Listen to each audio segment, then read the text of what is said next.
Voilà, Longin Balou. Il est cadre du parti politique MDCA, avec un style préféré à lui. Il dit qu'il veut porter les chapeaux, style le mombiste et tout ça. C'est quoi le nom de votre parti politique? C'est les mouvements démocratiques pour le Congo à venir. Voilà, Congo à venir, Ouais. MDCA. Et c'est quoi les motivations de votre politique comparativement à d'autres partis?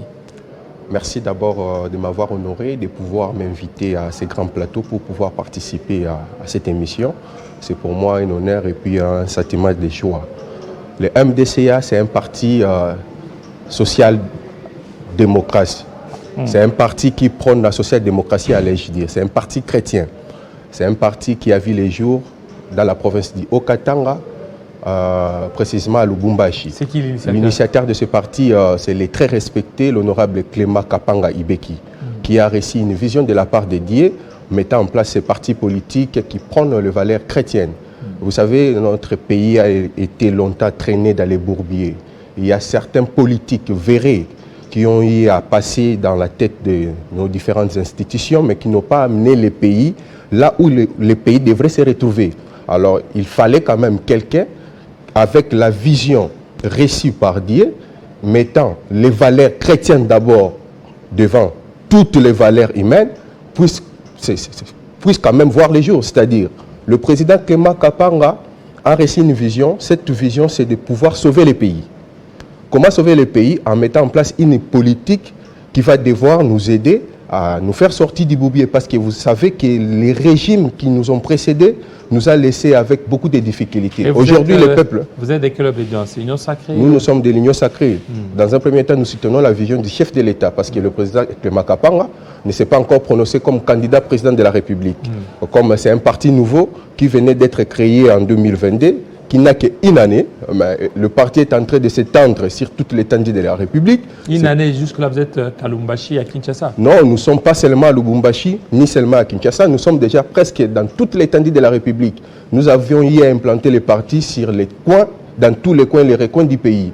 Aujourd'hui, le MDCA alignera même les candidats sur toute l'étendue de la République. Les candidats? Les candidats. Avec quels moyens? Mais avec nos moyens de bord. Quand nous sommes dans un parti politique, nous cotisons. Nous ne sommes pas aux affaires. Oui, mais vous cotisez, vous n'avez pas d'acteurs, vous n'avez pas de politiciens qui sont dans les institutions ou dans les entreprises publiques. Vous faites comment? C'est ça d'ailleurs. C'est l'argent de votre autorité morale? Non, non, c'est ça d'ailleurs l'amour que nous portons pour ce Congo. Parce qu'aujourd'hui déjà, si nous avions cette culture-là de pouvoir cotiser pour les partis, enfin de donner les partis, enfin de donner aux partis les sièges au niveau national, parce que ces sièges nous permettra, nous, à occuper les différentes institutions. C'est à ce moment que nous allons mettre en place la politique et la grande vision que nous avons pour ces pays. Parce que nous prétendons diriger ces pays, mais au moment où nous ne sommes pas aux affaires. Mais comment nous allons y arriver? Il fallait d'abord aller compétir, gagner les sièges, et ces sièges nous permettra d'avoir des postes ministériels, tant au niveau national que provincial, et cela nous permettra de mettre notre politique en place. Je vous reviens, quelques secondes.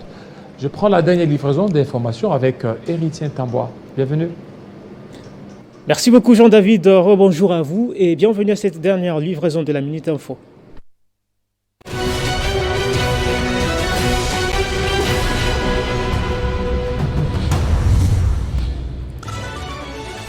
Le Sénat a voté mercredi en faveur de la loi sur la répartition des sièges, un pas de plus pour les élections de décembre, malgré la réticence des élus de l'opposition qui avaient quitté la démarche lundi dernier. À Mbujimayi, au Kasaï oriental, la principale centrale hydroélectrique qui dessert la ville en électricité est en panne depuis plus de 6 mois. Des perturbations dans la fourniture de l'électricité sont observées. Une grande partie de la ville est carrément dans les noirs. Le président Félix Tshisekedi a de nouveau visité mercredi les sites devant accueillir les 9e Jeux de la francophonie. Il s'est dit content de l'évolution des travaux. Néanmoins, les efforts doivent être redoublés pour la finition selon les standards exigés. La ville de Kinshasa ne va plus accueillir la deuxième édition du Festival africain des arts martiaux prévu du 17 au 24 juin de l'année en cours. Les organisateurs se sont dit incapables de tenir ce festival à Kinshasa en raison de quelques conditions qui ne sont pas réunies. Les léopards de la RDC se sont imposés hier face au crâne de l'Ouganda, 1-0. L'unique but du match a été l'œuvre de Théo Bonganda lors de la 27e minute sur penalty. En dehors de nos frontières, au moins 79 personnes sont mortes noyées au large de la Grèce lors du naufrage d'un bateau transportant des migrants. C'est l'un des accidents les plus meurtriers de l'histoire du pays. Restez avec nous, mesdames, messieurs. L'actualité reste en continu sur www.tele50.cd.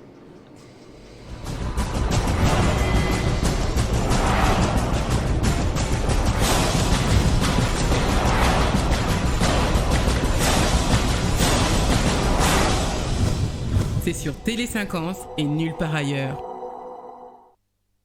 Merci pour cette livraison, la toute dernière. Le rendez-vous est pris à 13h, la grande édition. La grande édition. Entre-temps, ça continue aussi sur la 96.2 ou 96.2 MHz. Si vous nous suivez, notre radio, nous émettons aussi à partir de Kinshasa. Donc, vous avez votre radio, suivez-nous en direct. Il y a déjà Kazambou qui est là en train d'animer la tranche matinale, l'interaction. Je reviens à vous, Monsieur Login. Vous parlez bien, nous voulons reconquérir les élections. Il y a les élections qui se pointent à l'horizon. Comment vous êtes en train de vous préparer pour ce processus électoral? Nous nous préparons parce que je venais de dire tout à l'heure que nous avons déjà installé le parti sur toute l'étendue de la République. Effectivement. Et nous sommes en train de travailler sur le terrain. Donc, un travail titanesque sur le terrain est en train d'être fait. C'est les moments que nous sommes en train déjà même de sélectionner les témoins qui vont être distribués, disons éparpillés dans les différents centres au moment des élections, au moment où nous travaillons. Mais vous allez voir, l'opposition est en train de se distraire. Nous avons mis déjà en place une machine électorale, la centrale électorale au niveau de notre propre parti qui va surveiller, qui fera les suivis de tous les candidats qui vont y aller à compétir aux élections. Voilà, les élections se préparent déjà aujourd'hui. Ce n'est pas demain, mais c'est aujourd'hui. Si nous voulons gagner les élections, si nous prétendons diriger demain, nous devons d'abord travailler. Le parti a mis tous les mécanismes, le parti a mis tous les stratagèmes. Donc il y a même un vade-mecum contenant toutes les stratégies utilissimes qui va nous aider à pouvoir gagner les élections. Comme nous sommes dans un plateau de télévision, je ne peux pas dévoiler aussi toutes nos stratégies. Et l'argent, moi, ça pousse aussi. Le moyen, c'est les cotisations, vos cotisations, et lui-même, c'est le pasteur, l'initiateur, c'est un pasteur? Oui, c'est un pasteur. Et donc, c'est un homme dédié. C'est lui qui va disponibiliser l'argent, il va vous donner la caution pour... Moi, je crois qu'il y a des obligations. Lorsqu'on est dans un parti politique, il y a des obligations qui reviennent au parti et aussi il y a des obligations qui reviennent aussi aux candidats. Et pourquoi vous avez adhéré dans ces partis? Parce qu'on sait très bien que lorsqu'il y a des partis politiques qui naissent, les gens y vont peut-être par appartenance tribale. Ou parce qu'il est frère de ceci. Vous, qu'est-ce qui vous a animé d'adhérer à ce parti? Déjà, vous allez comprendre que je vous ai dit tantôt ici au début, les partis, les sièges nationaux se retrouvent à Lubumbashi. Mais moi, je suis à Kinshasa. Mais vous pouvez être je suis du Congo central. Et le président national est du Katanga. Le frère de sa femme? Pas du tout. Même sa femme, elle est du Katanga. Moi, je suis du Congo central. Donc, il n'y a même pas question d'une acquaintance tribaliste. Non, voilà. Si j'ai adhéré, si j'ai opté à pouvoir adhérer dans ces partis, parce que j'ai trouvé dans ces partis une vision qui m'a convaincu. La dite vision serait de donner la justice distributive au peuple congolais. La dite vision serait de faire sortir ce peuple qui est dans une souffrance immense. La dite vision serait de donner les emplois au peuple congolais qui met d'ailleurs l'homme au centre de tout intérêt. Les emplois, c'est bien, vous parlez, mais comment vous allez le faire quand vous adhérez dans un parti politique, alors que quand vous êtes dans un parti politique, ça ne rassure pas. Au lieu de créer les emplois, au lieu de tout faire pour vous lancer dans les startups ou dans l'entrepreneuriat. Et là, ça serait quelque chose de très important. Bien sûr, mais vous le savez, nous ne serons pas tous des entrepreneurs au Congo. Si nous avons choisi d'opter de pouvoir faire la politique, c'est parce que nous avons une vision, c'est ce que je suis en train de dire.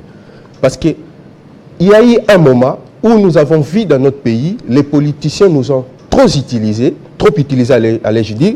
Les politiciens nous ont vendu du vent, les politiciens nous ont amenés dans un terrain là où on ne pouvait plus se retrouver. Mais nous nous sommes dit, bon, allons-nous continuer à suivre ces politiciens vérés, ces politiciens sous-traités, ces politiciens qui n'ont pas le cœur du Congo, qui n'aiment pas le pays, continuer à l'observer, à diriger? Non, nous devons aussi changer les choses, changer les paradigmes. Mais comment changer les paradigmes? En étant spectateur ou bien en étant un acteur actif? C'est pourquoi nous nous sommes décidés de pouvoir y adhérer. Voilà, c'est ça même la raison, c'est ça même la raison qui nous a poussé à pouvoir adhérer dans un parti politique et ici, pour faire changer les choses. Vous allez voir, lorsque vous allez dans ces partis, 2, 3, 4 personnes, alors que vous devrez certainement attirer des masses, attirer de gens vers vous. Effectivement, moi, de nature, peut-être vous ne me connaissez pas bien, je suis un leader. Ce n'est pas les tout premiers partis politiques. Vous êtes leader? Oui, je suis un leader de la jeunesse. D'ailleurs, je vous ai parlé que du parti, mais au moment où je vous parle, je suis le vice-coordonnateur en charge des questions financières au niveau de la jeunesse, dite de la jeunesse de l'Union Sacrée. Parce que je vous ai parlé ici que notre parti soutient la vision du chef de l'État, c'est que nous sommes dans l'Union Sacrée. Donc, je suis un leader connu de Kinshasa et connu sur toute l'étendue de la République démocratique du Congo. Je suis candidat député national au niveau de la Tchangou, en même temps candidat député provincial au niveau de Kimbatseki. Donc, j'ai une forte base au niveau de la Tchangou, une base qui m'a d'ailleurs poussé elle-même de pouvoir postuler afin d'apporter leur désidérata au niveau de l'Assemblée nationale, plaider pour leur cause. Est-ce que pour plaider pour la cause de cette population, il faut seulement aller en politique? Mais vous pouvez faire de l'entrepreneuriat, je l'ai dit tantôt.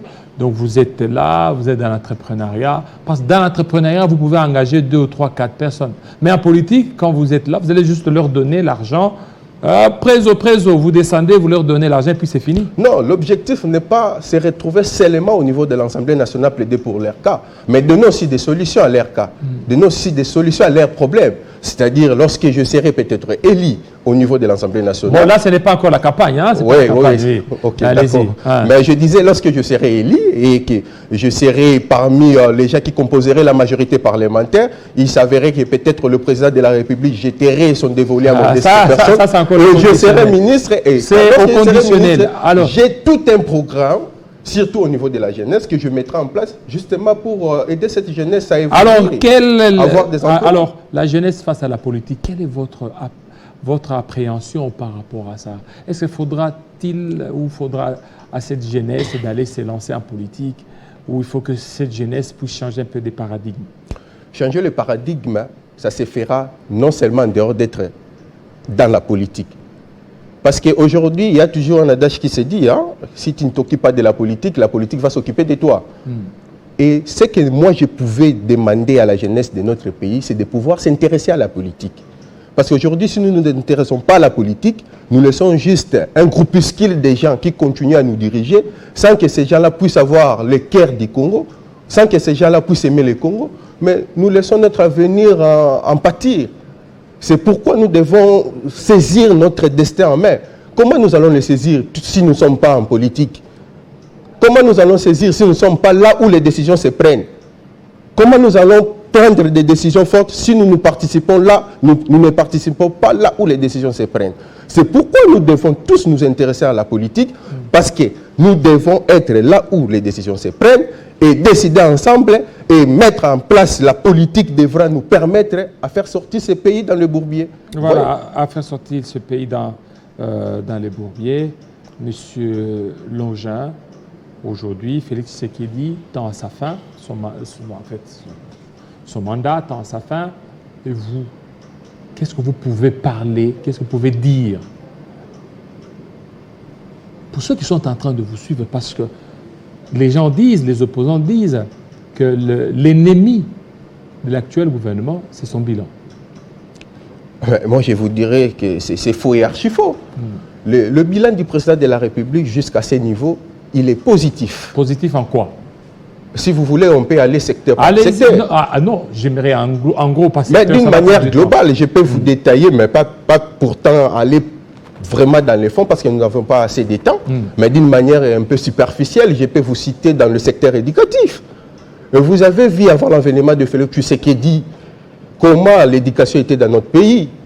C'était comment? Mais il n'y avait pas la gratuité de l'enseignement, qui est d'ailleurs un droit constitutionnel, parce que la constitution de notre pays veut à ce qui, dans son article 43, alinéa dernier, que la gratuité de l'enseignement et que l'éducation soit gratuite. L'éducation de base, l'éducation primaire soit gratuite.